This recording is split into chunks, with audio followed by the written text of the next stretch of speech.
Bonjour à tous, je vous retrouve aujourd'hui pour l'interprétation de la carte numéro 13, la carte de l'arcane sans nom.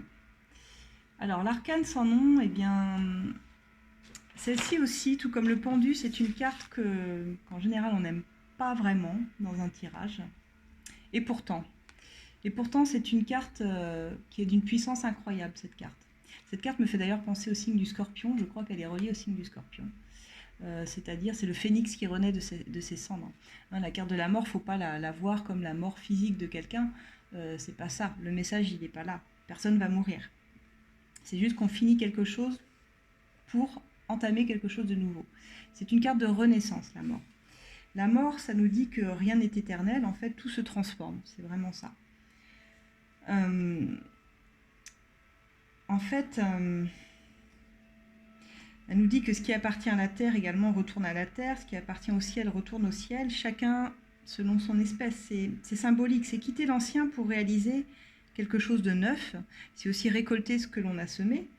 On abandonne ce qui n'a plus de raison d'être, c'est une page qui se tourne, c'est un trait et tirer, c'est mettre un point final à quelque chose, passer, mais pour passer à autre chose. Et ainsi va la vie, hein, de toute façon, c'est le cycle. Et c'est le vrai sens de la mort. Et même de la mort physique quand on y pense. Nous sommes tous des êtres réincarnés sur cette terre. Et donc même quand la mort physique survient, c'est pas la fin, c'est pas la fin. C'est-à-dire qu'on continuera de se réincarner sans cesse.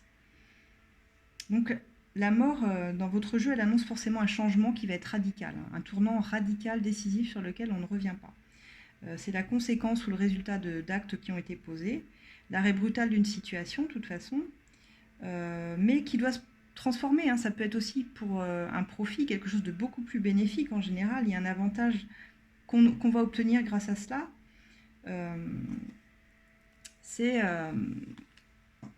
Si vraiment j'avais des mots-clés à vous donner, j'aurais la fin, la transformation, le changement, le renouveau, le bouleversement constructif ou dévastateur, parce qu'après tout, si elle est entourée de très bonnes cartes, plutôt positives, donc bien aspectées, ça pourrait dire que c'est un bouleversement très constructif.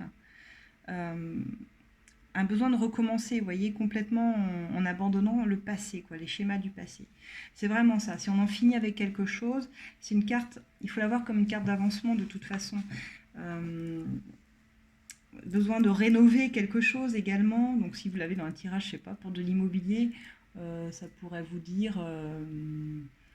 alors cette carte elle dit non, elle dit pas oui, attention, hein, c'est une carte... le sens de la carte c'est non, c'est pas oui. Parce que ça nous demanderait de rénover, voilà, quelque chose, de se détacher aussi du passé pour être prêt par la suite. Donc autorisez-vous avec cette carte à vous libérer pour renaître en fait. C'est vraiment son message premier. Autorisez-vous à vous libérer. C'est tout détruire pour faire peau neuve. Et comme je disais, le scorpion a cette capacité, lui, de tout détruire comme ça pour faire peau neuve. C'est le phénix, quoi. Donc il y a une carapace également avec cette carte-là. C'est quand on se met des surprotections alors qu'on est hypersensible à l'intérieur. Ce qui font qu'il y a des gens qui peuvent se méfier de nous parce que c'est un peu le visage qu'on montre aux autres.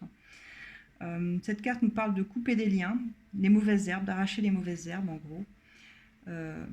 Se libérer du passé, ça c'est sûr. De quelque chose de difficile, c'est désagréable, c'est un grand ménage énergétique intérieur.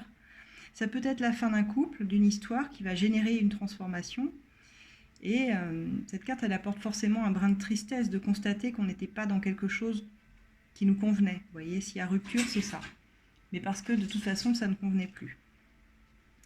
Si vous l'avez en carte de blocage ou à l'envers, alors cette carte, le message, elle nous dirait qu'on est à l'orée d'un grand changement majeur, mais que pour une raison quelconque, eh bien, on résiste à ce changement, on ne veut pas y aller. C'est une réticence à lâcher vraiment le passé, parce qu'on ne sait pas comment accompagner ce changement qui arrive, dont on a besoin, en plus, dont on a besoin, hein, je le répète. Hein. Donc on refuse d'accepter le changement, et en conséquence, eh bien, la vie stagne, et on se sent coincé. On craint, mais tout ça parce qu'on craint la nouveauté, alors qu'il faut avoir l'assurance que le moment est venu de couper des liens, de couper des choses qui ne sont plus bonnes. Donc le message, c'est cesser de vous accrocher au passé. Acceptez de laisser partir ce qui doit partir pour accueillir le changement. Ne résistez pas. Ne résistez pas parce que si vous résistez, le travail sera plus long. Qui dit plus long, plus difficile. Ne pas être dans la résistance, même quand elle arrive, cette carte. Elle a forcément une bonne raison d'arriver, une raison d'être dans votre vie. Certes, elle n'est pas agréable, elle est douloureuse, parfois. Quoique parfois, bien accompagnée, comme je dis, avec des cartes positives, ça peut être, ça peut être vraiment libérateur hein, pour une personne également. Hein. Il y a vraiment les deux cas à voir. Voilà, je vous remercie de m'avoir suivi.